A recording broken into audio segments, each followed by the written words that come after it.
तो अभी मैं आउट ऑफ स्टेशन हूँ, घर से बाहर हूँ और इसीलिए यहाँ पर हम स्क्रीन पर एक बार फिर से लैपटॉप की स्क्रीन पर आपको यहाँ पर वीडियो प्रोवाइड कर रहे हैं, क्योंकि कुछ स्टूडेंट्स के लगातार कमेंट आ रहे हैं कि उनका 10 तारीख को पेपर है और उन्हें नोट्स चाहिए या वीडियो चाहिए। तो इसलिए हम यहाँ पर उनके लिए जल्दी से जल्दी वीडियोस प्रोवाइड करना चाहते हैं। तो इसमें जैसे लास्ट क्लास में आपने देखा था, टाइप ऑफ एंग्जाइटी डिसऑर्डर तक हमने देखा था।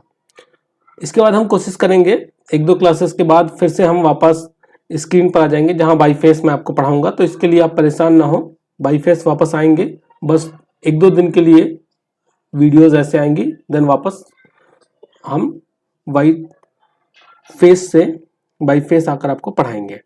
तो टाइप ऑफ एंग्जाइटी डिसऑर्डर्स हमने देख लिया था लास्ट वीडियो में, जिसमें specific phobia, social anxiety disorder यानी सामाजिक चिंता विकार, इसके साथ साथ इसे हम सोशल फोबिया के नाम से भी जानते हैं, पैनिक डिसऑर्डर, एगोराफोबिया और जनरलाइज एंग्जाइटी डिसऑर्डर। ये अभी किसके टाइप्स हैं? एंग्जाइटी डिसऑर्डर्स के टाइप्स हैं। तो आज की वीडियो में हम जान लेंगे कि फोबिया क्या है, एक बार फोबिया के बारे में जानेंगे और देन स्पेसिफिक फोबिया को जानेंगे कि विशिष्ट दुर्भीति क्या है और उसकी क्राइटेरिया क्या है। कैसी स्थितियों में हम कह सकते हैं कि कोई पर्सन के अंदर विशिष्ट दुर्भीति है। तो देखते हैं इनको।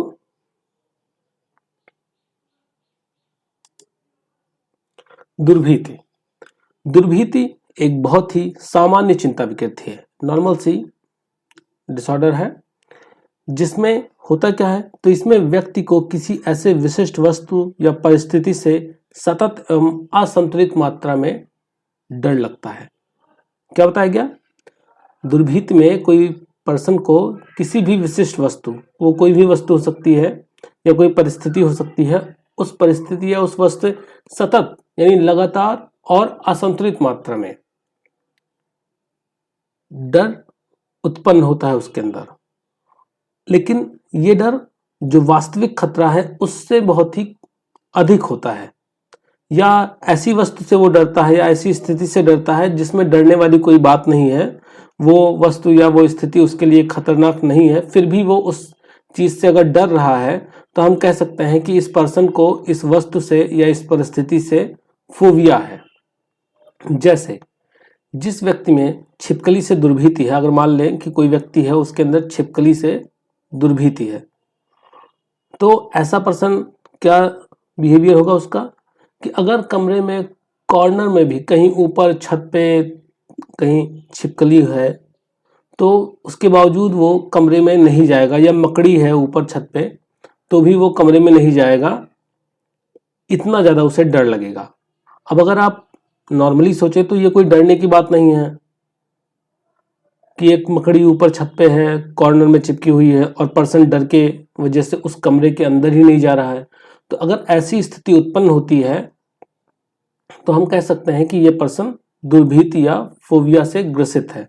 लेकिन इसमें कुछ क्राइटेरिया भी हैं कि कितने समय तक ये स्थिति होनी चाहिए, डर कितना अधिक होना चाहिए, ये चीज़ें आगे देखेंगे। अभी बस इतना समझिए कि किसी विशिष्ट वस्तु या परिस्थिति से अगर कोई व्यक्ति सतत एवं असंतुलित मात्रा में डरता है जबकि वो वस्तु डरने वाली ना हो, तो हम कह सकते हैं कि इस पर्सन के अंदर उस वस्तु या उस स्थिति परिस्थिति को लेकर फोबिया है। यहीं पर हम एक डेफिनेशन भी देख लेते हैं, क्योंकि आपको एग्जाम में डेफिनेशन भी लिखना पड़ेगा। तो सेलिंगमैन और रोजनहॉर्न के अनुसार दुर्भीति को कैसे इन्होंने परिभाषित किया है कि दुर्भीति एक सतत डर प्रतिक्रिया है। क्या बताया? एक रिस्पॉन्स बताया, डर का रिस्पॉन्स। मतलब कोई वस्तु आया तो उसके वस्तु को देखकर हम क्या करते हैं? हम रिस्पॉन्स करते हैं, लेकिन ये रिस्पॉन्स कहता है ये सतत डर वाला रिस्पॉन्स है, लगातार उससे हम डरते हैं, जो खतरे के वास्तविकता के अनुपात से परे है। यानी ये जो डर है, जो वास्तविक खतरा है उससे बहुत अधिक है। अब जिससे आपके सामने अगर शेर आ जाए और आप डरते हैं, तो नॉर्मल सी बात है कि शेर डरने वाली एक स्थिति है, मतलब जानवर है, उसको देखकर डरना स्वाभाविक सी बात है।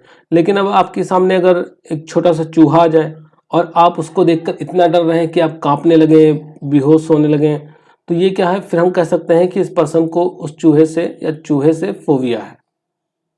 ठीक। तो ये एक आउटलुक हो गया फोबिया के बारे में कि फोबिया क्या है। अब आइए हम बात करते हैं स्पेसिफिक फोबिया का, जो कि एंजाइटी डिसऑर्डर का टाइप है। तो स्पेसिफिक फोबिया को देखते हैं यहाँ पर। जैसा कि नाम से ही स्पष्ट है कि विशिष्ट दुर्भीति, स्पेसिफिक फोबिया। तो इसमें क्या है, विशिष्ट दुर्भीति एक ऐसा असंगत डर है जो विशिष्ट वस्तु या परिस्थिति की उपस्थिति या उसके अनुमान मात्र से ही उत्पन्न होता है। समझे इसको, क्या बताया गया कि जो विशिष्ट दुर्भीति है उसमें कोई विशिष्ट वस्तु, अब कोई विशिष्ट वस्तु क्या हो सकती है, तो देखा जाए तो हर वस्तु अपने आप में एक विशिष्टता लिए हुए है। जैसे मान लो विशिष्ट वस्तु बताया जा रहा है, उसमें कोई जानवर भी हो सकता है, जैसे कोई अगर छिपकली से डर रहा है या मकड़ी से डर रहा है या बिल्ली से डर रहा है, तो ये भी एक टाइप की स्पेसिफिक फोबिया के अंदर ही आएंगे। अब आप कह सकते हैं कि सर आपने तो अभी फोबिया में बताया, तो फोबिया में तो सारी चीजें आती हैं, स्पेसिफिक फोबिया भी उसी का पार्ट है। उसमें स्पेसिफिक मतलब स्पेसिफिक फोबिया एक उसका टाइप है। तो इसमें क्या होता है, इसमें किसी विशिष्ट वस्तु या परिस्थिति